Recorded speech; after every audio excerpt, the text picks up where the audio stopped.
And welcome to another edition of The Rundown with Ramon. My name is Ramon Ray, publisher of zoneofgenius.com, and we're here to help you live your best life or start or grow your business. All we ask is just give or take about 30 minutes of your time to give you the top things you need to know, as I said, to live your best life or grow your business. I hope your day has been fantastically blessed. I hope your day has been good. You know what? And if your day's not been so good, well, thank you for spending some time with the Rundown with Ramon. If your day's been fantastically amazing, then thank you for letting us spend a bit more time with you to keep your day in the amazement zone. And with that, let's get into the Rundown with Ramon. Ding, ding, ding, ding, ding, ding, ding. A new study finds wishful thinking can have catastrophic consequences. I wonder how that could be. What this subheadline says is ignoring uncomfortable patterns is hardwired, but not impossible to overcome, writes Adam Hoft, CEO of Hant Ideas. Here's the thing. Debbie Downers don't get promoted, writes, who's the author again, writes Adam. He says they're annoying, they piss people off. They are the messengers who get shot often with a terminating email arrow. So the people who always bring things down. However, there is no place for somebody whose theme song goes, you're enjoying your day, everything's going your way, then along comes someone to bring that down, always there to tell you about some new disease, a car accident, killer bees. You'll beg her to spare you. Stop, stop, stop, stop, stop.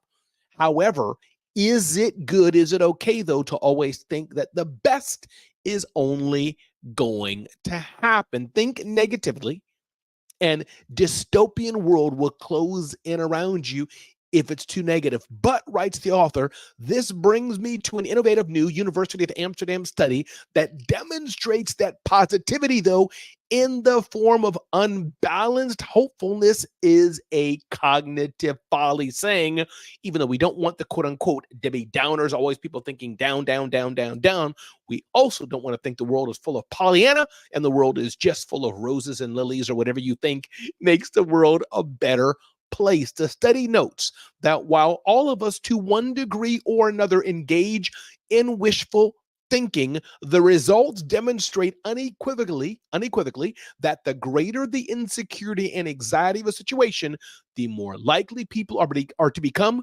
overly optimistic, even to the point where it can prevent us from taking essential action. The study consistently found that participants were less likely to correctly identify patterns associated with a shock or with a loss. So what does this mean from a leadership perspective? In fact, it means this. This is pretty compelling data. And let me repeat, the over-optimism is triggered when the stress and anxiety involved in decision makings are elevated. So I think the bottom line that I'm seeing here, there has to be some balance. The study holds some promise for neutralizing wishful thinking. Van der Weel reported that when researchers made the patterns easier to recognize, reducing uncertainty did indeed turn out to reduce wishful thinking. So I think the bottom line here, it's time to realize how wishing for them can result in precisely the opposite, especially when we're trying to ensure successful outcomes. We need to be balanced. We don't want to be too far on the side of negativity, and we definitely don't want to be too far on the side of everything is positive, everything is great, is what I'm gathering from this research on The Rundown with Ramon. Ding, ding, ding, ding. Managers can boost productivity by changing one word in their questions. Interesting insight from Dominic Ashley Timms. Inquiry-based managing could boost productivity and engagement. See, leaders are grappling, writes this article, to understand and cope with emerging technology, cybersecurity challenges, social and economic upheaval, and environmental sustainability. But the top concerns, according to IBM, is productivity. In fact, 48% of CEOs now believe this will be their highest priority over the next 3 years. This is interesting. Management versus enablement. Poor quality managers impact team engagement by as much as 70%. And we know disengaged employees are less productive. But what if a question was the answer? Here's what the article says.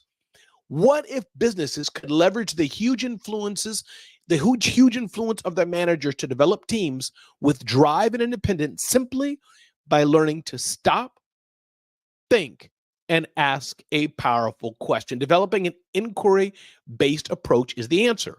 When a team member flags a problem, it's easy to give them an immediate solution. Instead, a more effective approach would be to stop and resist this urge.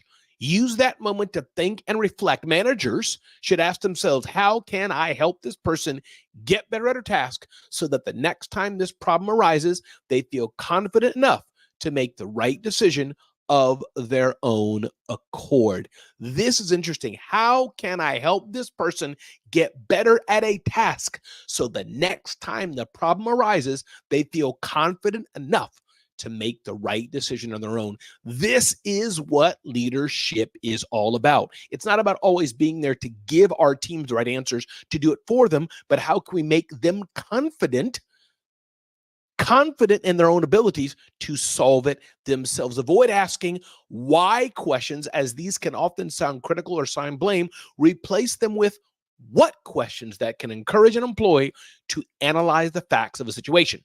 Going beyond a powerful question, this continues on. That means putting down your phone, not glancing at your screen when an email comes in, but giving your employee the full attention to help them solve their own problems. Confidence, you see, this is the key. Confidence. My friend Brian Hess talked about this on his show, the Brian Hess Show, some time ago.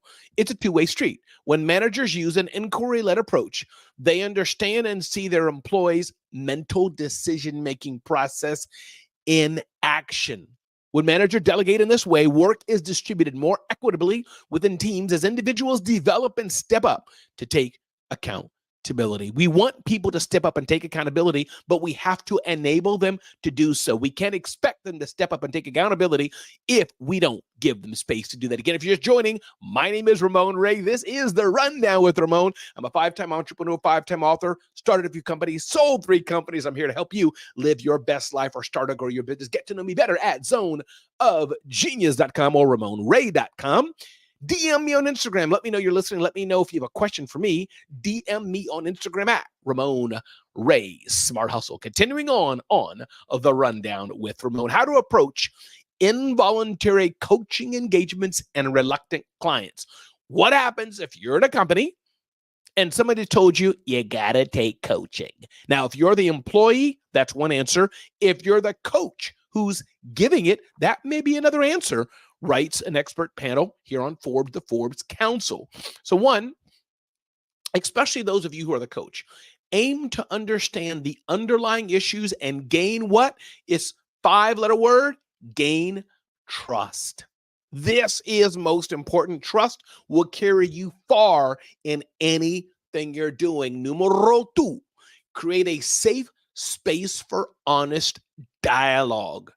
People have to believe they can trust you and believe it can be a dialogue that you're there to help them. Let the art of coaching kick in. This is important. So I simply let the art of coaching kick in by using empathy, listening, asking questions, and acknowledging the fundamental human need to feel seen and heard. Number 4, establish that the relationship is between the two of you. It's not just about other people joining in. It's not for the corporate good. It's just me and you. Walk away from engagements lacking ownership. This is important. Don't coach anyone who doesn't want to be coached. This is important to keep in mind. Number 6, ask them to reflect on why coaching was imposed. The person you're coaching who doesn't want to be in coaching, ask them, why are we here? Implement chemistry sessions. This is interesting. Feedback to the organization and share your wisdom about how to improve buy-in from employees through increasing their knowledge of coaching. Listen, you may have been in situations, I may have been in situations where people didn't want to receive coaching from us, but there are solutions. Help them understand that they have a choice. You can get coaching from me and change. Get coaching from me and do better. Get coaching from me and be better at your job, or you can reject it and say no and continue on in your low life, miserable way. Maybe you wouldn't say it like that, but you get the point. So it goes on and on here. There's an article in Forbes, really good article about things you can do, how you can better improve coaching, especially people who don't want to be coached. Identify personal benefits for them. What's in it for them to receive coaching from you? Again, if you're just joining, I'm so glad you're here. My name is Ramon Ray. This is the Rundown with Ramon. Ding, ding, ding, ding, ding, ding, ding. Cybersecurity tips for small businesses, now considered big hacking targets. Smaller businesses have always been hacking targets, but increasingly it's going to grow more and more and more. Smaller businesses are still even more targeted. So what can we do to be more secure? One, CEOs for starters, and this is by CSO. What's CSO stand for? Looking at it here, probably Center for Security Analysis, something like that. I should know what it is, but CSO most likely is a security platform, specialized cybersecurity news platform as CSO. Here's a few tips they have. One, never forget that smaller companies are attractive targets. Don't think that just because you're small, hackers don't want you. They do. Number two, make cybersecurity an organizational and budgetary priority. Make sure it's a focus in your companies. Number three, practice good cyber hygiene and respect current and newly imposed security standards. Don't just set it and forget it. Next, make two-step verification a standard restriction on access to your company's computers, networks, and linked devices. Not only do they have to enter a password, but they also have to enter into some PIN or third-party validation that oftentimes links to their phone or biometric, a double system that they can get in, that the only way they can access your network. Ding, ding, ding, ding, ding. 4 career risks worth taking. 4 career risks worth taking. Again, everybody, if you're just joining, this is the Rundown with Ramon. So this is in Business News Daily by Nicole Fallon writes, if you're thinking about making any one of these big career moves, it could be, well, worth the risk. Choosing a job based on culture rather than salary. Interesting. Choosing a job based on culture rather than salary. Money isn't always the most important indicator of a job. Number two, getting a job abroad. If you wanted to travel, wanted to expand your way you work, have you thought of going somewhere else for that job and getting fulfillment by being somewhere else? Number three, asking for more responsibilities. It's a risk, but it could be well worth the risk to ask for more responsibilities and better showcase what you can and cannot do. Quitting a job that you hate. If you hate your job and don't like your job, there's nothing worse than staying in a job that you don't like, from our friends at Business News Daily. So how do you evaluate potential career risks? Well, what is your tolerance for risk right now? Are you a person who can tolerate high risk? What are the benefits and costs of you making this change? Can I buffer the adverse impacts of making this change? And can I live with this decision even if it doesn't pan out the way I plan? Listen, everything in life is a risk. And sometimes to get to where you want to be, you're going to have to take risk. The key is, how much risk can you take? Thanks for joining me. This is the Rundown with Ramon. Ding, ding, ding, ding, ding. 8 levels of accountability to manage as a business leader, writes Martin Zwilling. It's key to manage your own accountability as well as managing it in team members. 8 levels of accountability. This is interesting. 1, no accountability. The person totally unaware of their failures. Not good. Number 2, blaming and complaining in lieu of accepting accountability. Number 3, delivering excuses rather than results. Number 4, waiting and hoping for a miracle. Number 5, acknowledging reality leads to accountability. Number 6, accepting ownership and responsibility. Number 7, applying known solutions to predictable tasks and challenges. Accepting total accountability and making it happen. These are 8 things you can do better to be a better manager and a better leader. 8 levels of accepting accountability, with the 8th one again being accepting total accountability and making it happen, from our friends at Inc. Love this. Ding, ding, ding, ding, ding, ding, ding. Web marketing checklist, 42 tactics for traffic and sales. I don't think I'm going to go through all 42. But if you want to get more traffic to your website and make more sales, writes Armando Roggio from our friends at practicalecommerce.com, there's many things you can do. One is in the realm of search engine optimization. Improve your core web vitals. This is important as well. What does your website itself look like? Are you sure that the mobile experience is good? What about including structured data markup? Are you building a robots.txt file so the robots and bots scrolling your site know what to do? Publishing a site map so the search engines know what your site looks like and how they should be directing people. Confirm indexing. Is your site being properly indexed on the search engines? I'm not going to go through this whole thing, but there's a number of things that you can do to ensure that your website is better. Produce clean, accessible URLs. Optimize images. Fat images that are slow to load are not good. Link building strategies. Number of things you can do, even though social media is prevalent, even though ChatGPT is growing, to make the good old-fashioned websites we have work well. Ding, ding, ding, ding, ding. Why empathy matters in business. We may think business is all about the hardness of running a company, the hardness of just making money. But empathy is important as well, caring for other people's well-being. It's important to understand, how are you making people feel, and are you embracing empathy in your company? Are you open and positive in your communication? Are you open to making sure you're doing your best to include others in what you're doing? Do you recognize kindness, and do you reward kindness? As a leader, are you leading by example? This is important to consider as your business is growing and as you're taking it to the next level, to be a leader that is empathetic. Imagine this, the next gen CEO. This is interesting. What does the CEO of the future look like 20 years from now, 30 years from now, 10 years from now? One, the CEOs of the future have to understand that they have to necessitate the need for adaptation. The world is changing around you. Are you morphing and changing as relevant around it to harness the success your company needs for your employees, for your team, for yourself, and for your customers? There's a shift, writes BCG.com, toward a co-CEO model.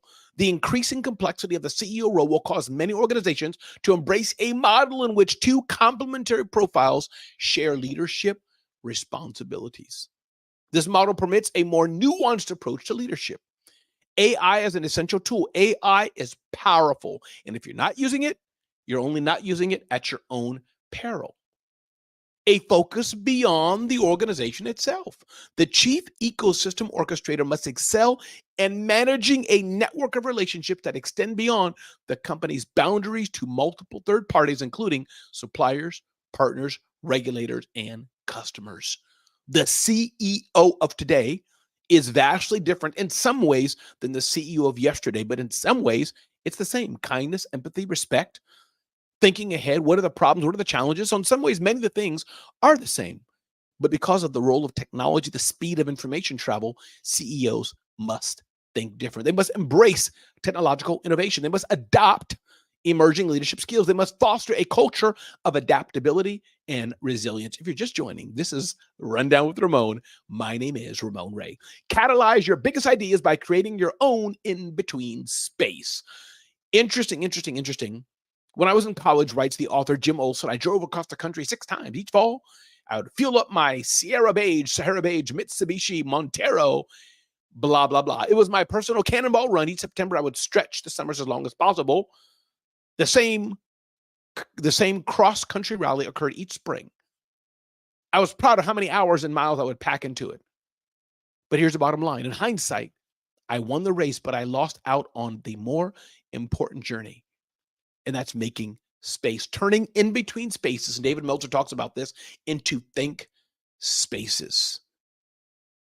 How do we take the time to think, to ponder what's happening next, and to not going so quick? Bill Gates talks about how he'd bring boxes of emails, books, and proposals that he didn't have time for during the rest of the year. No one was allowed to visit except for a staffer who would deliver meals to him twice a day and restock his fridge. He would bunker down for 18 hours a day to read, think, and dream. The concept was so successful that Gates institutionalized Think Week as a grassroots ideation process among the company's top 50 engineers. Turn down the volume, the buzzing in your mind, to embrace creativity. Make space to think, to make space for creativity. This is important to do. Take your imagination, as it writes the author, on a walk. I like that. To be free, Crystal Washington talks about this, to be free of the distractions around us and let your mind think. Let your mind be creative so you can think about the next thing and not just what's happening today. If you're liking this, definitely go to zoneofgenius.com. And I remind you that as you're going on in life, I encourage you, be clear. Ask yourself, do you even want to? Understand there's no music. It's just you and your pricing is another important element of business. Are you the cheapest one on the block, or are you selling at a premium? Ask yourself, what do you do best? And focus on doing that. Listen, this is The Rundown with Ramon. My name is Ramon Ray. Let me know I can serve and help you. DM me on Instagram, Ramon Ray Smart Hustle. Check me out at zoneofgenius.com or RamonRay.com. Have an amazing, beautiful day and go make a difference in the world, because we need